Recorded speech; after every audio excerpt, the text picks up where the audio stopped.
Okay, let's Okay, start again. take three. So this is Sam Dosa. I'm a business coach and a mentor and a burnout specialist from UK. And we are live with Kindle Your True Power with my co-host Ritu Sharma, woman empowering coach.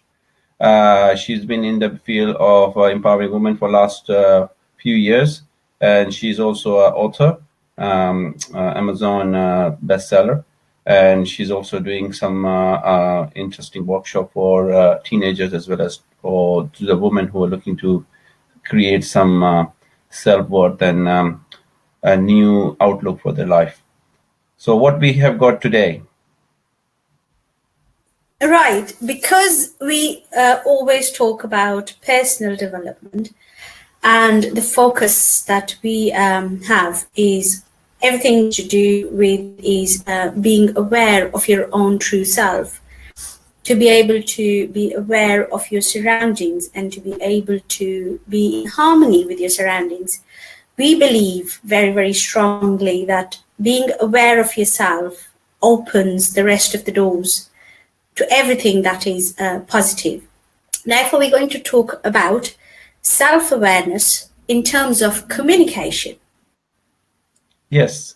So before we go forward, actually, this segment was actually scheduled for Kul Mahe, our guest for today, who was going to be talking about hidden potential in personal in individual life.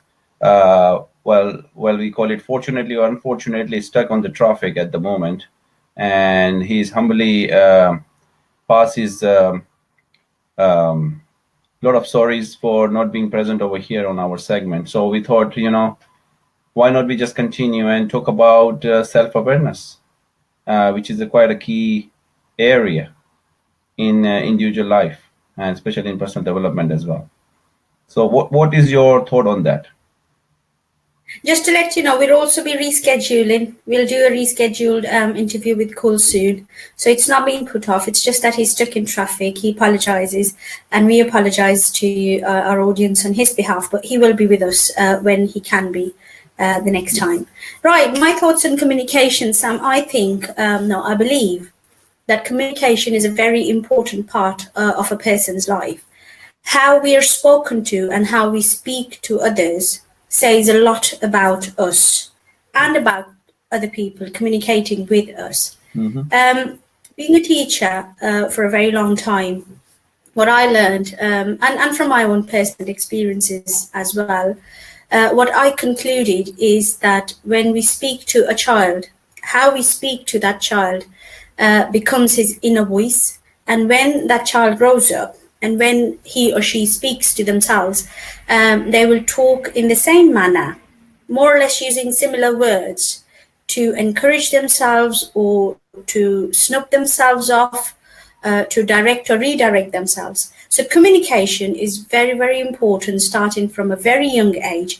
And I think people's self-worth or no self-worth depends upon how we have been communicated to in our younger years.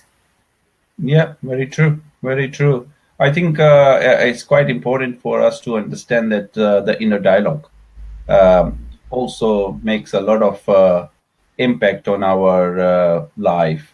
What you have been telling yourself when you were young, what has been told, what you have been picked up, and that actually connect your behavior within your immediate circle or circle outside your immediate area or where the influences is.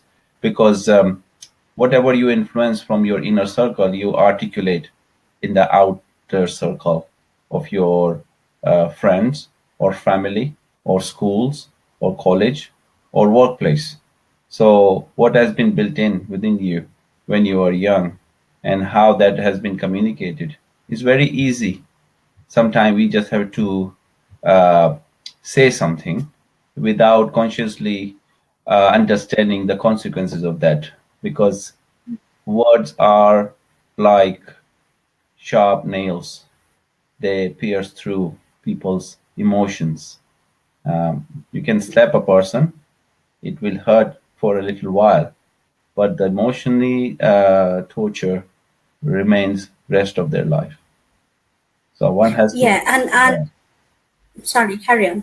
yeah, one has to be very aware how we say what we say. And what I have come to realize is that how we feel inside depends upon how we speak to ourselves, as you said, the inner dialogue, how Yeah, that comes along. That yeah, that matters. And how sometimes it's positive words that we're trying to tell ourselves, but the tonality is wrong.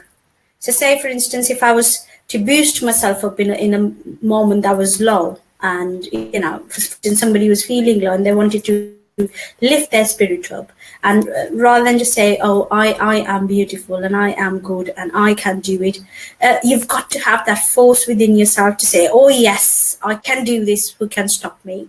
I can make this happen," and that makes a huge impact as well. So, what we're trying to bring home here is that communication is really, really important, starting with how you communicate with yourselves, moving on to how you communicate with others in outside of yourself.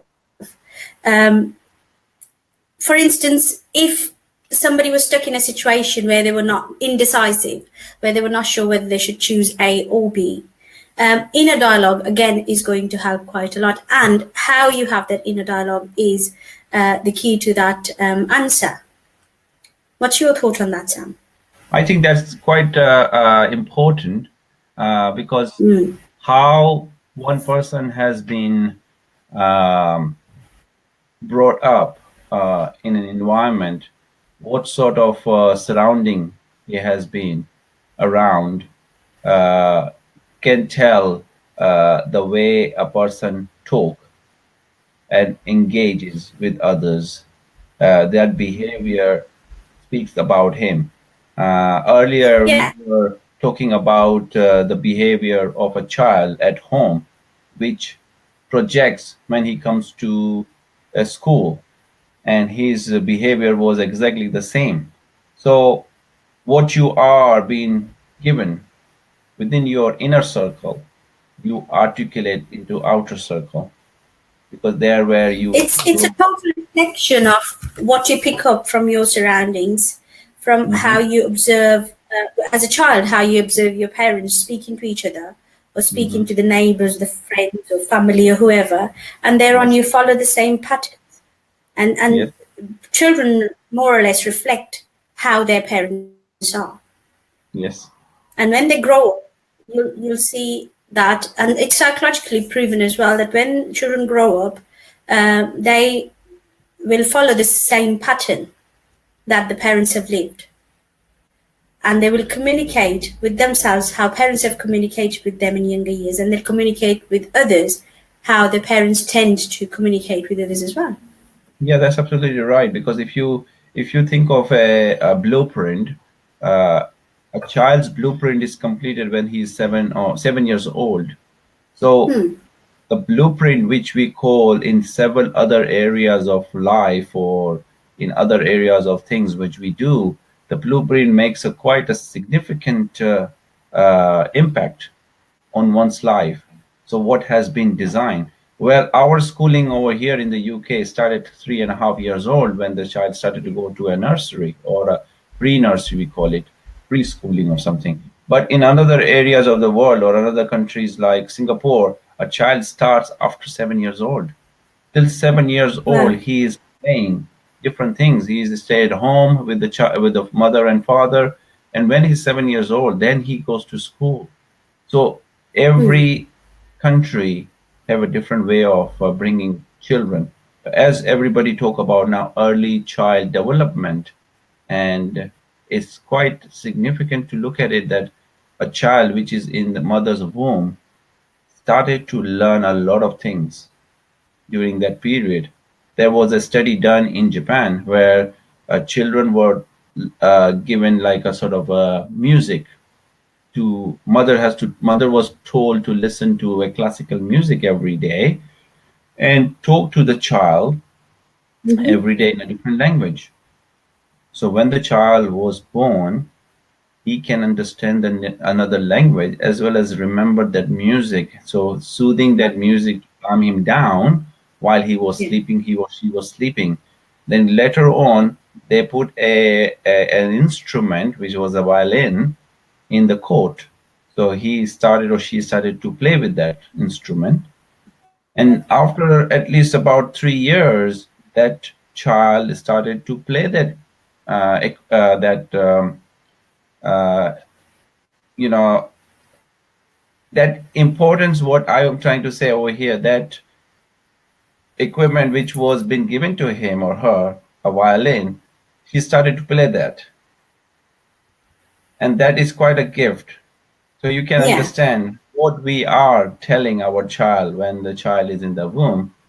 It And as develops. parents, in all Yes. honesty, as parents, all of us want our children to be flourishing all the times and be happy individuals and be successful and get the best of grades and make the best of friends and have the best of results and go on to being successful, happy people. We all want that. But then again, the responsibility lies upon us because we are the people who sow seeds. We were the seeds when our parents sowed us, and we are. And if you reflect on it, if you look back very clearly, you'll be able to see that whatever had happened to us or however we do has a direct impact on our growth, on how we are as as individuals, and what sort of souls we carry, what sort of personalities we are.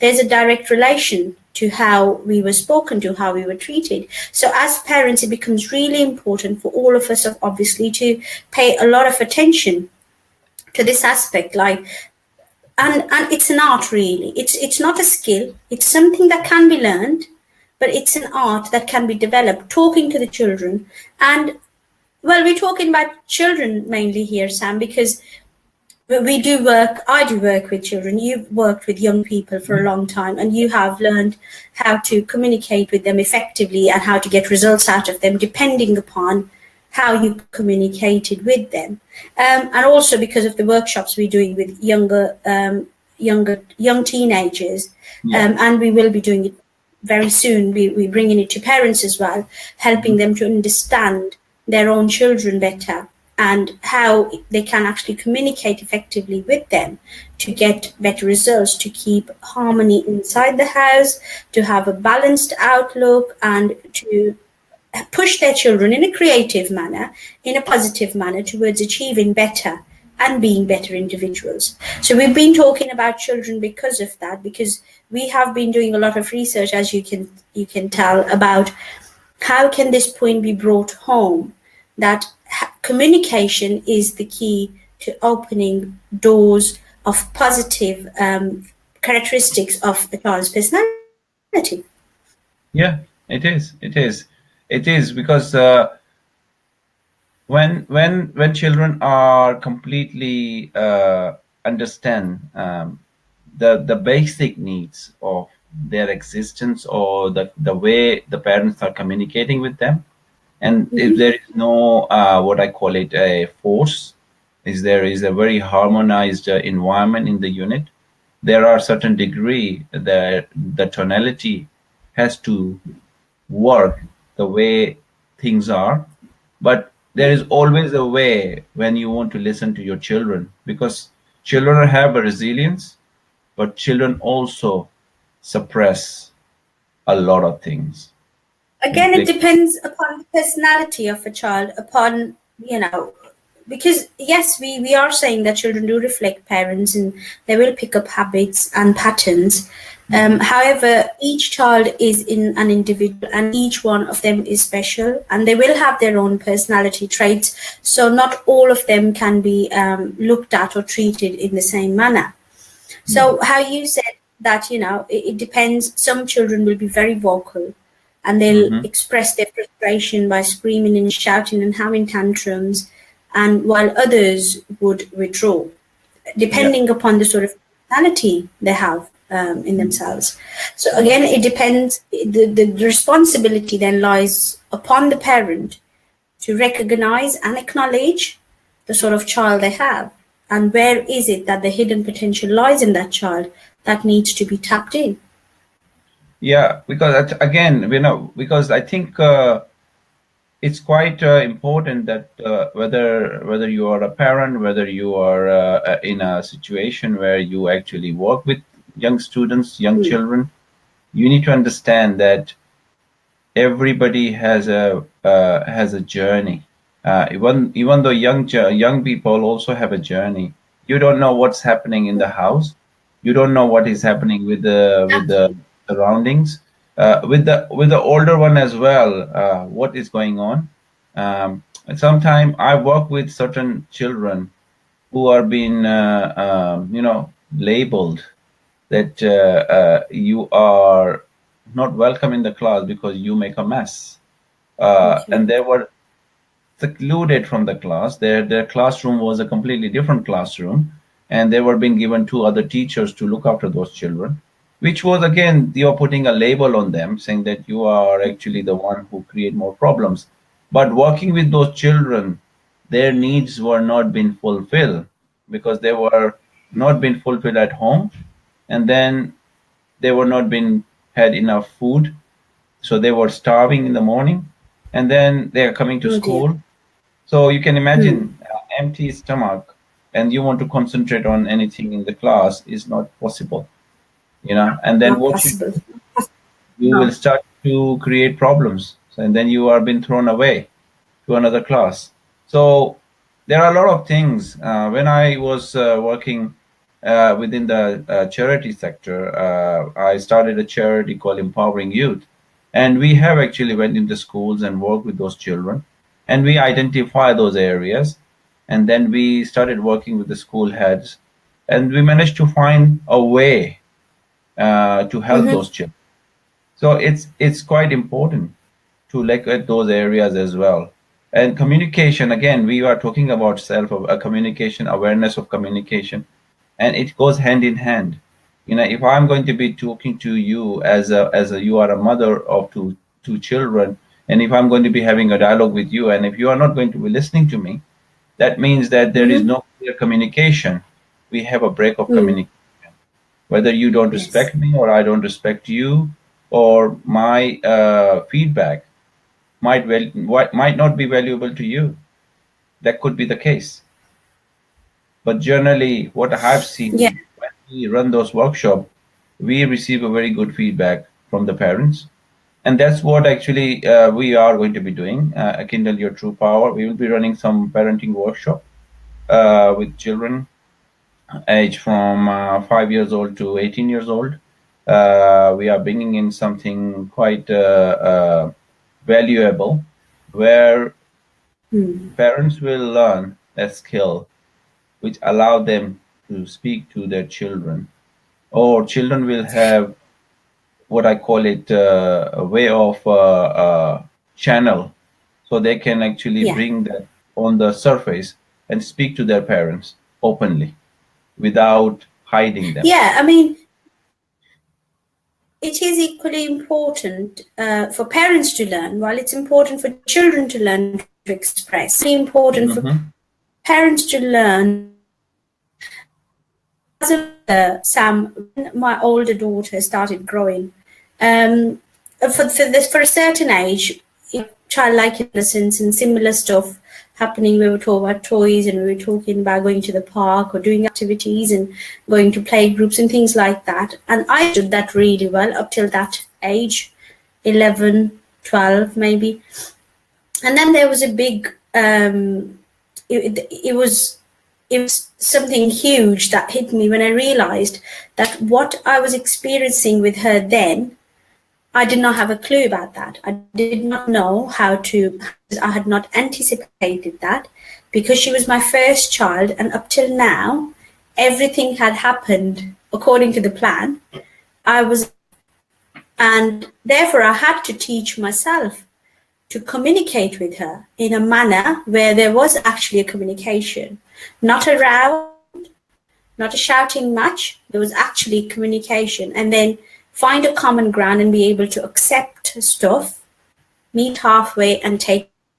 But there is a pattern that needs to be broken down, Mm-hmm. unlearn something that we saw, and new to to make it productive, to make the communication happen between the parent and the child.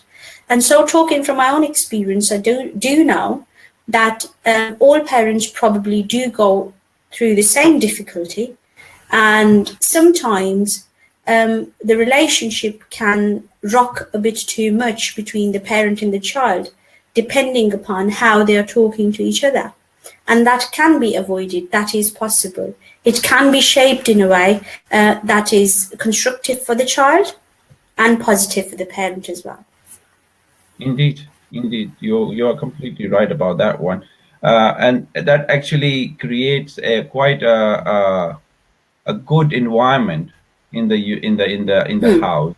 So the communications started to flow, and then you started to understand each other very clearly. Let's create a transparency, because we are all what I call it humans, and we are humans because And when we we're live learning at all times.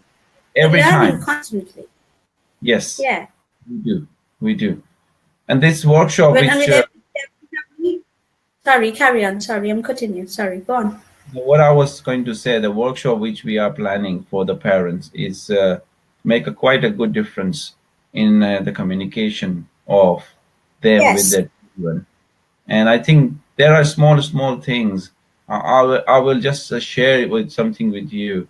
A lot of parents have pets for their children, and Yeah. when the pets died, how to comfort your child.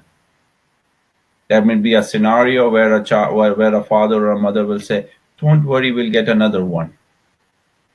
Oh That's dear. normal, correct? That's normal.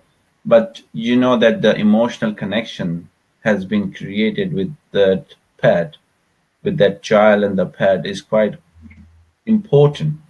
And how you talk through that scenario is very important. And those sort of a scenario which we will be discussing during that workshop, where we will teach parents how to talk to your children so they can understand, and they can actually acknowledge that this is life. Life, it is all about life. This is a living thing, and it dies, and we are sad. We have our emotions, how to control those emotions, how to let it go, because we all, a lot of people like you were telling me about the dog, about the pet. There are a lot of things people have. I remember my girls had hamsters, rabbits. They unfortunately passed away. But how do you deal with them? Very important. Even though it was quite hard when they were crying, and me as a father looking at, okay, how can I respond to those sort of scenario? It was quite difficult.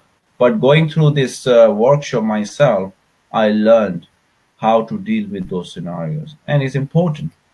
It's quite So, important. this workshop we're talking about, Sam, do we have a time frame? Do we know approximately when we will be delivering this workshop with parents and children? Well, Do we have a time frame?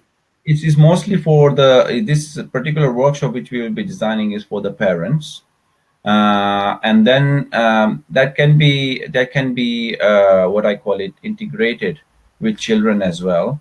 But first thing first is going to be the communication between parents and the children, so they can learn a lot of things to create a very clear communication. So it will reduces that frustration, anxiety, not knowing what is happening, and child is not focusing on the education, and it creates a lot of weight on the parents, and the parents is being guilty about that, well, I did want to talk to my child and I did not talk to her or him, and the results are not very good. So there is two-way way of looking at it. But what we are planning to do is, I think I'm looking at realistically, at this present moment, I'm realistically looking at the new term, which is going to be September, to impact this new workshop. And I would like to ask people who would like to attend this workshop to either approach Sam or myself. And if you've got any further questions, you're more than welcome to ask those questions to us. And if you want to express your interest in a particular area, you're welcome to do that as well. So you can either message myself or Sam on our Facebook messengers, or you can leave a message on Kindle Your True Power as well, if you'd like. Yes, absolutely. Absolutely. So, well, we digress from our original segment with Khul Mahe today, but it's quite interesting to hear your side of the part of the story as well about communication awareness, about how we work as a unit within our own families. And it's very important to have Yes. a clear communication with our children. And as an adult, we have a big responsibility that we have a clear communication with our children. Not only our children, as it working in a sector, wherever education sector, we should have a clear communication. How do you pass the message? It has to be very clear and concise, so it will make Yes. quite a significant impact on that child, because you as a leader make a difference in their life. Whatever you are going to say will create their destiny, their career, their life. And it's very important for us to be very clear, very truthful, and very precise with our words, what we use in our communication. Definitely. And if we just the last one bit, I want to say that if as I was saying earlier, if we reflect on our own lives where we are now, we will be very clearly be able to see how spoken to by our parents, by our elders, and how we were treated has had a direct impact and has created our personalities. Now, we would like to create leaders out of our children. We would like to create happy, successful individuals. We definitely, as parents, would not want, I'm sure no parents would want their child to grow up as a confused or a hurt or a damaged individual. So the responsibility lies upon us. If there's any confusion, there are ways and means of dealing with it. And the best time to act is now. So I'm again going to say, if there is a particular area of interest or particular area of problem you'd like us to address, please get in touch. We will be bringing a workshop together soon. It is in the pipeline. So just stay in touch with Kindle Your True Power. Yes. So thank you very much for, well, if you are going to be listening now or listening later, please do put your comment in. And if you need looking for any further connection, me and Ritu are available via Messenger or Kindle Your True Power. Connect with us and see how can we be able to help you. Thank you very much. Thank you. Bye for now. Bye for now. Have a fantastic evening.